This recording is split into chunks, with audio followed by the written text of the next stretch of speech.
бид нар яг эрчим хүчний үндсэндээ хөнгөлөлт шийдэж штэ. Тэгэхээр эрчим хүчний тухай хуулиар ялангуяа орон сууцнд буюу өрхийн хэрэглээний эрчим хүчийг бол 9 сарын 15-наас 5 сарын 15 гэж заасан байгаа. Тэгэхээр зүгээр нэг агентлагийн дарга Монгол дулаарчт юм а гэж хэлээд хасч болохгүй л дээ. Ер нь гадаа дулаахан байгаа ингээд хасчих болохгүй л дээ. Нэгдүгээрт энэ эрчим хүчний тухай хуульд оруулсан энэ хязгаарлалчин нөгөө агуулгаар байдаг байхгүй. Эрчим хүчнийхээ зардлыг Монгол улс дийлэхгүй болохоор харин дулаан үеийг хамгийн боломжит үе рүү ингэж багасгаж бид нар зардлаа бууруулдаг болохоос биш. Тэр үедээ л аж ахуй нэгжүүдийг 10 сарын 1-ээс гээд хасдсан шүү дээ бүр. Та нар яаж хийж байгаад уучраа олоо гэж. Өрхийн болоод бид нар нийгмийн үйлчлэгээ хүргэж байгаа байгууллагуудаа бол ялангуяа тэнд хүүхдүүд эрүүл мэндийн үйлчлэгээ, боловсролын үйлчлэгээ авж байгаа газруудаа бол яг өрхтөө адил одоо тэгш хэмжээтэйгээр 9 сарын 15-наас 5 сарын 15 гэж хуульчилсан байд.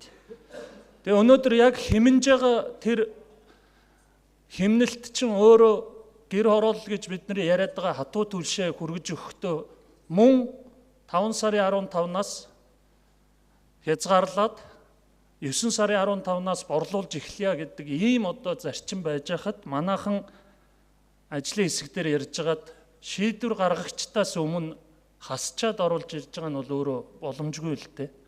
Тийм учраас би энэ журмын 2-2-т 10 сарын 1-ээс гэснийг 9 сарын 15 гээд 4-р сарын 30 гэснийг 5-р сарын 15 гэж оруулж өгөн зүйтэй. Нэгдүгээрт бид нар түлшээ хүргэж өгөх энэ одоо ажилчин бол ямар ч юм хязгаарлалтгүй эрчим хүчний хуультайгаа адилхан орон сууцны иргэдтэйгээ ялахгүй гэдэг зарчим барьж явуулж байгаа шүү дээ. Тэгээ өнөөдөр оруулж ирж байгаа ажлын хэсэг тийм тайлбар хэрлээ зогсож байгаа нь бол би үнэхээр харамсалж байна. Тийм учраас бол энэ журмын 2-2-2-т 9-р сарын 15-наас 5-р сарын 15 буюу 1 сарын хэмжээ гарч ирж байгаа.